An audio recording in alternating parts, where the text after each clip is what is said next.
गुणगान ना कर सको तुम, ज्यादा अभिमान भरा है। तुम कहते हो उनसे बड़े हम हैं। अरे तो तुम बकते रहो, तुम उनसे बड़े हो तो तुम्हारी रामायण लिख जाएगी, कोई तुलसीदास आएगा। पागल कहीं का फालतू बात करता है। हाँ।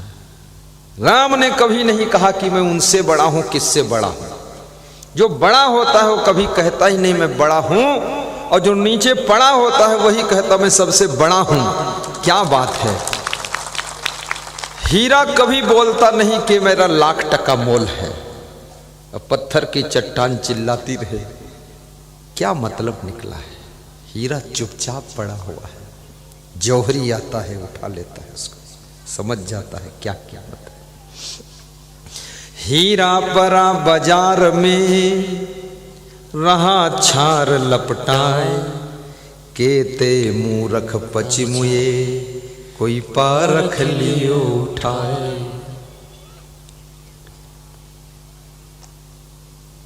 बहुत धन्यवाद है। समझना इस समाज के अंदर भी बहुत लोग हीरे मोती हैं, उनको परखने की जरूरत है। कहीं हीरा को कंकड़ समझकर मत फेंक देना। अभी दो चार साधु और दो चार लोगों की थोड़ा सा झंझट में कुछ नाम बदनाम हुआ और बोले तो सब लोगों ने क्या किया है समाज ने, अरे बोले सब साधु अधु ऐसे ही होते हैं। अरे सब साधु अधु ऐसे होते हैं, क्या बात कर रहे हो। एक स्त्री ने अगर अपने पति को जहर देकर मार दिया है तो क्या सब स्त्रियां अपने पति को जहर देकर मारने वाली हो सकती? ऐसी स्त्रियां हैं अपने पति के लिए वो जान देकर मर सकती हैं। मारना तो अलग है, खुद मरने को तैयार है। तुम फालतू बात मत किया करो, सभी स्त्रियों की निंदा मत करो, सभी साधुओं की निंदा मत करो। ऐसे ऐसे साधु है जो बिल्कुल अखंड साधना में रहते हैं।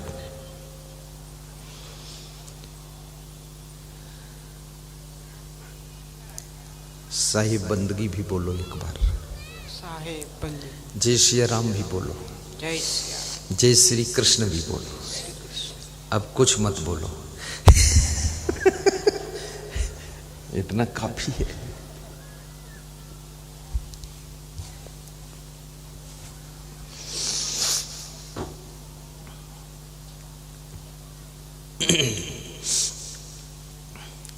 तो अब मैं प्रथम प्रश्न को ले लेता हूं, फिर से उलट के चलता।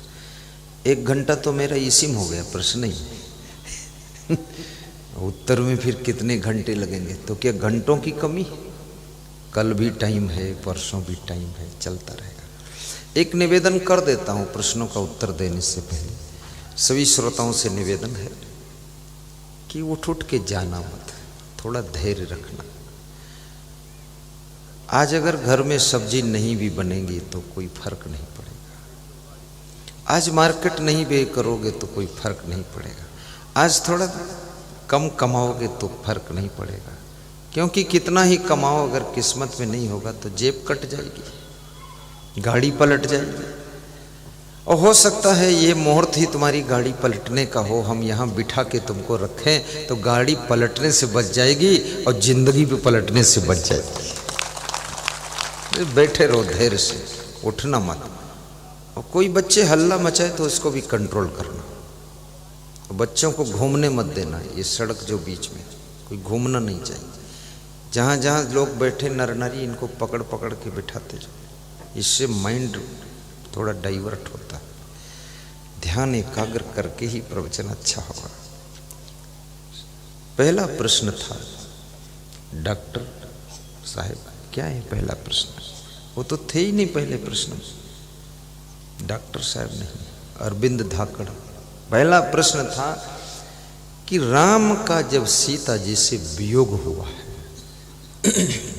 इसमें बहुत से ऐसे राम बैठे जिनकी सीता का वियोग हो चुका है, और बहुत से ऐसे जिनका होने वाला है। उनको भी ट्रीटमेंट मिल जाएगा। कंट्रोल भी हो सकता है इससे। तो राम विलाप कर रहे थे, थोड़ा दुखी ज्यादा थे। और सीता जी तो राम के वियोग में रो रही थी। तो सुग्रीव से जब राम का मिलन हुआ, किसी दुखी व्यक्ति को जब ऐसे कोई महत्वपूर्ण व्यक्ति से भेंट होती है जो उसके दुख को हल्का करने में हेल्प कर सके, तो बड़ी आशा की किरण जग जाती है। दुख किसी प्रकार का हो, दुख के तो इतने टाइप हैं, इतने काइंड्स हैं कि जिसकी कोई सीमा नहीं है, लेकिन दुख एक है, दुख के कारण अनेक है। तो सुग्रीव ने राम को विचलित देखा। लक्ष्मण भी बहुत महान है।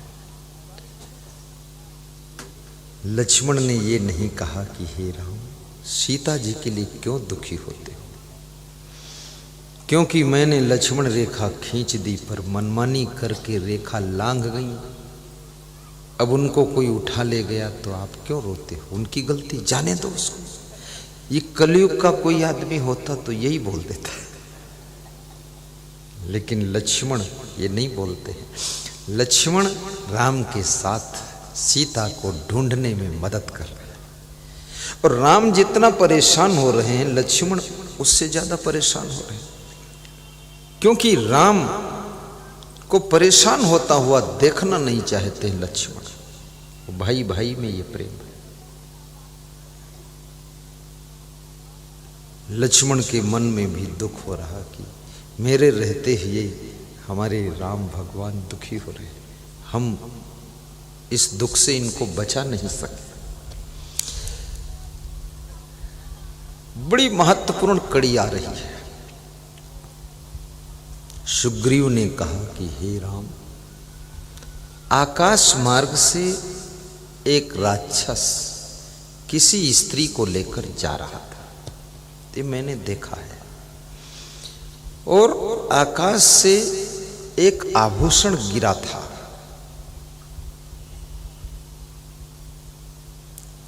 तो आप जरा देख लो, क्या आपकी धर्म पत्नी सीता जी का आभूषण है? अगर उनका है तो समझ लो इस दिशा में वो राक्षस उनको लेकर गया है। तो राम ने उस आभूषण को लिया और देखा तो ज्यादा दुखी थे, विह्वल थे, तो उस आभूषण को पहचान नहीं पाए। तो लक्ष्मण से कहा, लक्ष्मण तुम पहचानो ये आभूषण, तुम तो ज्यादा व्यथित नहीं हो, कुछ तो बैलेंस में हो। तो लक्ष्मण ने जो जवाब दिया है, उसी जवाब को सुनने के लिए ये प्रसंग मैंने खड़ा किया। क्या जवाब है लक्ष्मण का, सुनने जैसा। लक्ष्मण क्या बोल रहे हैं कि आभूषण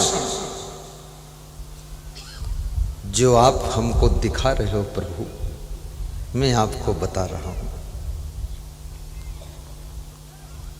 मैंने तो चरण निहारे हैं, सीता के देखे कान नहीं। हे राम, ये कुंडल है, ये कान के आभूषण है, और मैंने तो उनके कान ही नहीं देखे कभी। ये लक्ष्मण का त्याग कितनी ऊंचाई को छू रहा है। लक्ष्मण का नियम, संयम, विवेक कि मैंने तो चरण निहारे हैं, सीता के देखे कान नहीं, और मैं तो बिच्छुओं का सेवक हूँ, मुझे कुंडल की पहचान नहीं, मैं तो बिच्छुओं का। आज के युग में ये चौपाई कितना बड़ा संदेश दे रही है मैं आपको।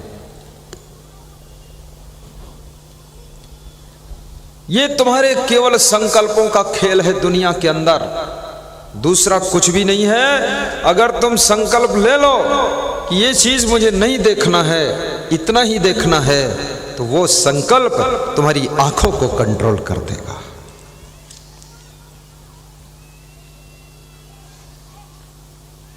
मैं तो बिच्छुओं का सेवक हूँ, मुझे कुंडल की पहचान नहीं। राम लक्ष्मण के शब्दों को सुन करके मुस्कराने लगे कि सीता गई तो गई, लेकिन मेरा भाई बहुत महान है। कुंडल पहचान पाओ न पाओ, लेकिन राम को भी समझ में नहीं आ रहा ये कुंडल है किसका। इसलिए अपनी स्त्रियों को कृपया कुंडल भी पहनाइए, गले में हार भी पहनाइए, और हार में आपके नाम का पहला अक्षर भी लिख दीजिए। आपका नाम यदि राम गोपाल है ना, तो शुरू का नाम आर, और तुम्हारी का नाम यदि सीता है तो आर यस लिख दो, राम सीता। कभी कहीं वो इधर उधर हो जाए तो हार फेंक दे तो मिल जाए, तो उससे पहचान हो जाएगी। उनको हार भी पहनाइए। कल मेरे पास एक माता जी का फोन आया, तो कह रही थी गुरुजी स्त्रियों के लिए सजने धजने के लिए आप मना मत किया करो। उसने बताया, बॉम्बे से फोन था, बोले मुझे भी सजना अच्छा लगता है, और ये श्रृंगार तो स्त्री का गुरुदेव आभूषण है। लड़कियों के लिए तो मना कर दिया करो जिनका विवाह नहीं हुआ, लेकिन जिनका विवाह हो गया उनको थोड़ा सजने दो। अपने पति को प्रसन्न करेंगी, उनका मन प्रसन्न होगा। मैं तो इस बात को जानता नहीं था, लेकिन क्योंकि गृहस्थाश्रम में मैं रहा नहीं, तो ज्यादा सजनी सजना पता ही नहीं। पर उसने मुझे अवगत करा दिया, तो मैं इसका आज इसीलिए बोल रहा हूं, इनके लिए कुंडल बनवा दो, हार बनवा दो। मैं कभी नहीं बोलता था मैं।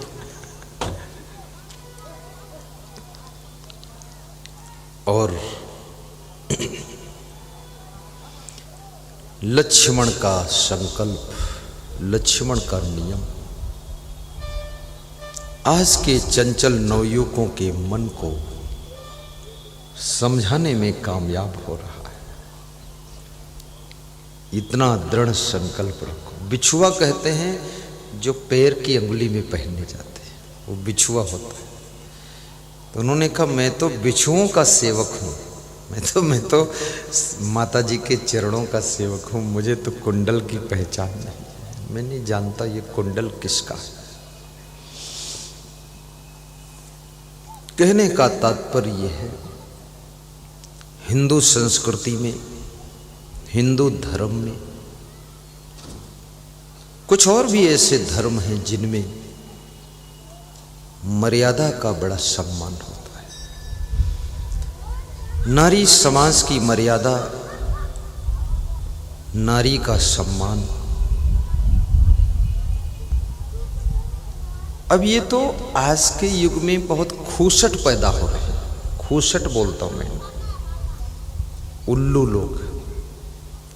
मेरे बचपन में तो ऐसा था, अगर बस में हम बैठे हैं सीट पर, कोई नारी आ जाए तो सीट छोड़ देते थे, आइए बैठिए माता जी। संस्कृति से हम दूर होते जा रहे हैं, संस्कार विहीन होते जा रहे हैं। और नारी एक ऐसी प्राणी है जो संसार के समस्त नर नारियों को जन्म देती है और अपने पेट में पालती है, आंचल का दूध पिलाती है। चाहे वो प्रधानमंत्री हो, चाहे बड़ा से बड़ा संत हो, चाहे महंत हो, चाहे टीचर हो, लेक्चरर पेक्चरर, कोई भी हो, सब। मैं तो एरोप्लेन में जाता हूं तो वहाँ हवाई अड्डे से बस में बिठा कर प्लेन तक ले जाते, उसमें कोई माता बहन खड़ी तो मैं उसको सीट दे देता हूँ, आओ बैठ जाओ। मैं उधर खड़ा हो जाता हूँ। ये लाइन में सब लगे हुए हैं, कोई माता बहन आई तो मैं हट जाता हूँ कि आप आगे लग जाओ, हम पीछे से आते हैं। बोलते नहीं गुरुजी आपका तो टीवी में प्रवचन सुनते हैं, आप आगे रहिए। हमने नहीं कोई बात नहीं, प्रवचन सुनते हैं उसका आचरण आज दिखा रहे हैं आपको। प्रवचन जो सुनाता हूँ उसका आचरण भी तो होना चाहिए। और जो नारी जाति का सम्मान करता है, याद रखना ये नारियां उसको ऐसा आशीर्वाद देती हैं, उस व्यक्ति का जिंदगी में कभी अपमान नहीं होता, हमेशा आदर होगा। वो दर्शन करने योग्य प्राणी तैयार हो जाएगा, दर्शनी महान पुरुष बनेगा। इसलिए इनका सम्मान कीजिए। लक्ष्मण के वचन एक बार और गाएं। मैंने तो चरण निहारे हैं, सीता के देखे कान नहीं। ओह, चरण का दर्शन किया हूं, निहार कर देखा हूं चरण ठीक से। हे राम, मैंने उनके कान तो कभी देखा ही नहीं। जब कान नहीं देखा तो कुंडल कैसे देखूं? राम मुस्कराने लगे कि मेरा भाई लक्ष्मण भी बहुत ऊंची साधना कर रहा है। अगर लक्ष्मण में साधना ना होती तो 14 वर्ष तक अपनी पत्नी उर्मिला को छोड़ करके वनवास में राम के साथ घूमते नहीं। आज आदमी 3 दिन के लिए बाहर कहीं जाता है, फिर वापस भागने की कोशिश करता है कि हमारे पत्नी बच्चे हैं। तो क्या उनके पत्नी नहीं थी? फिर ये भी तर्क करते थे, राम तो अपनी पत्नी लेकर आए, मेरी पत्नी वहां पड़ी, मैं इनके लफड़े में क्यों फंसू? ज्यादा कुतर्की आदमी कभी भी कोई सही काम नहीं कर सकता है।